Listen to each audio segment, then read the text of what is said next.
नमस्कार दोस्तों, हर्ष के साथ राज यूट्यूब चैनल में आप सभी का स्वागत है। दोस्तों, इस वीडियो के माध्यम से मैं आप सभी को निर्वाचन आयोग इलेक्शन कमीशन के बारे में बताऊंगा। दोस्तों, यूपी असिस्टेंट प्रोफेसर के समान ज्ञान पेपर पाठ्यक्रम को अगर आप देखेंगे तो यूनिट जो 6 है उसमें निर्वाचन आयोग इलेक्शन कमीशन के बारे में वर्णन किया गया है। दोस्तों, इस वीडियो के माध्यम से निर्वाचन आयोग के बारे में डिटेल में जानेंगे। साथ ही साथ निर्वाचन आयोग से संबंधित यूपी असिस्टेंट प्रोफेसर में किस प्रकार के प्रश्न पूछे गए हैं या आने की संभावना है, उस प्रश्नों को भी हल करेंगे। तो आप शुरू से अंत तक जरूर देखें।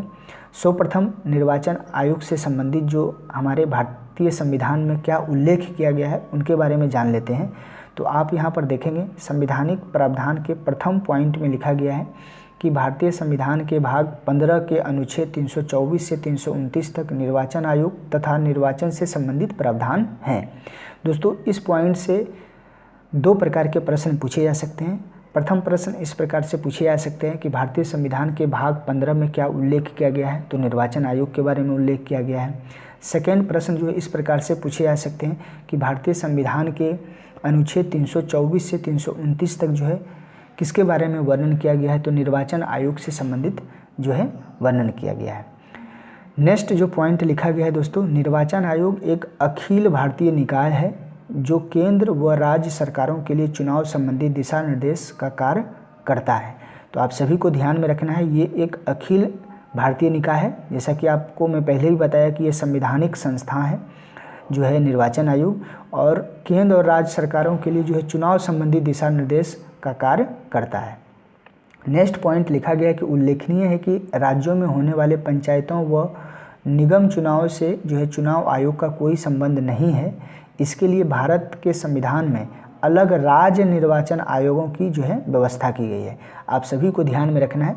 प्रश्न इस प्रकार से पूछे जा सकते हैं कि पंचायतों व निगम चुनावों का देखभाल या उनसे संबंधित कार्य किसके द्वारा किया जाता है, तो आप सभी को ऑप्शन दिए जाएंगे, निर्वाचन आयोग, राज्य निर्वाचन आयोग या अन्य कोई ऑप्शन दिए जाएंगे। तो आपको ध्यान में रखना है, राज्य निर्वाचन आयोग द्वारा जो है पंचायतों और निगम चुनावों का जो है कार्य किया जाता है, न कि निर्वाचन आयोग द्वारा।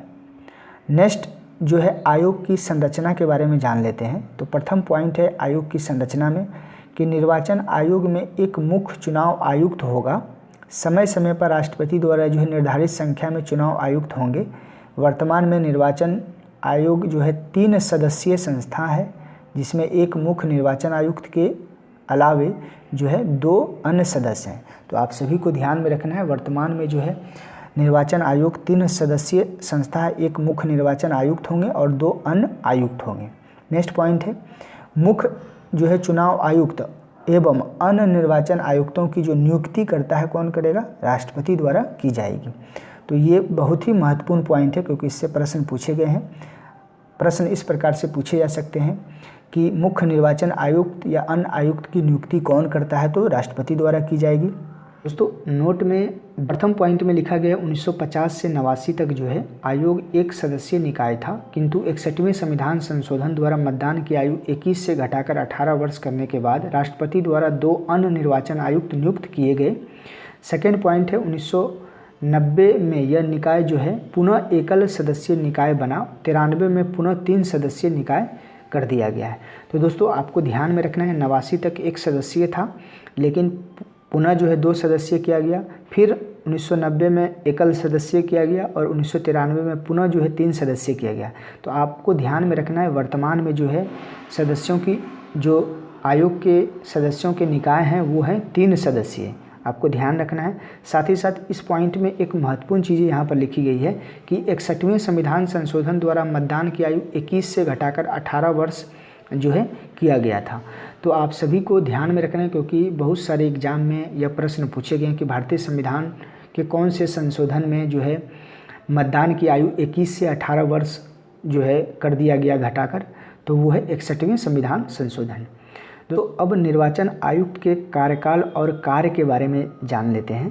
तो प्रथम पॉइंट है, यहाँ पर आप देख सकते हैं लिखा गया है मुख्य निर्वाचन आयुक्त व अन्य निर्वाचन आयुक्त का कार्यकाल राष्ट्रपति द्वारा 6 वर्ष या 65 वर्ष की उम्र तक जो भी पहले हो निर्धारित किया गया है। तो दोस्तों, आपको ध्यान में रखना है, जो भी मुख्य निर्वाचन आयुक्त होंगे या अन्य निर्वाचन आयुक्त होंगे, उनके कार्यकाल 6 वर्ष या 65 वर्ष जो भी पहले पूरे हो जाएंगे, इतने दिनों तक जो है इनके कार्यकाल रहते हैं।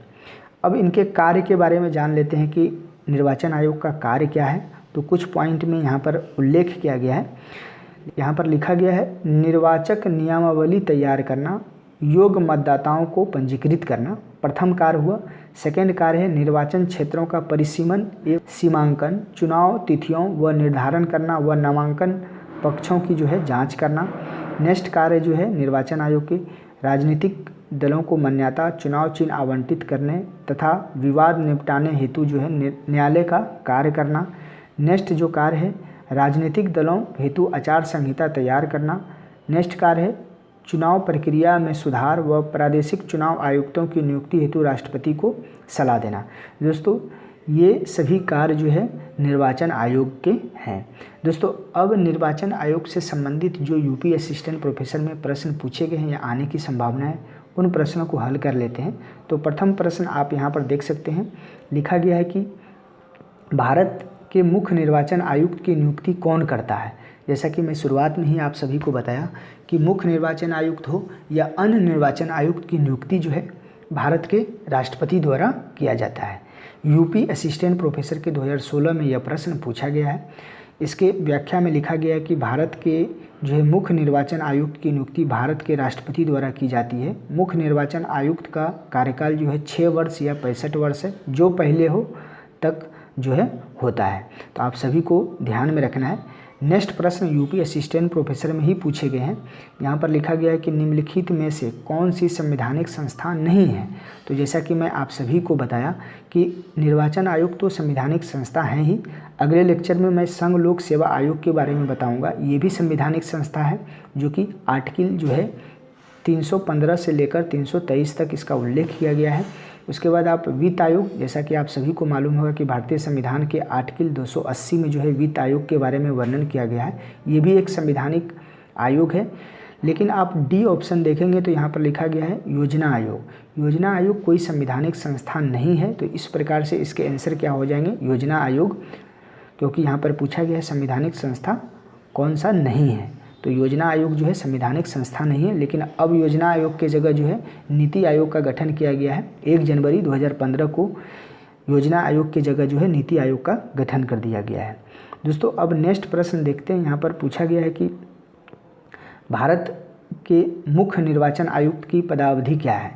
तो जैसा कि मैं आप सभी को बताया कि 6 वर्ष या 65 वर्ष की आयु तक जो पहले हो, ये उस दिनों तक जो है रह सकते हैं।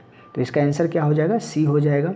तो नेक्स्ट प्रश्न है, बहुत ही महत्वपूर्ण प्रश्न है। बहुत सारे कम्पिटिटिव एग्जाम में यह प्रश्न पूछे गए हैं और यूपी असिस्टेंट प्रोफेसर में भी पूछे जा सकते हैं कि केंद्र और राज्य की व्यवस्थापिकाओं के लिए मतदान की न्यूनतम उम्र जो है 21 से 18 वर्ष कर दी गई है। कब की गई है, तो 61वें संविधान संशोधन 1989 में जो है यह प्रावधान किया गया कि न्यूनतम उम्र जो होगा मतदान करने की वो 18 वर्ष होगी।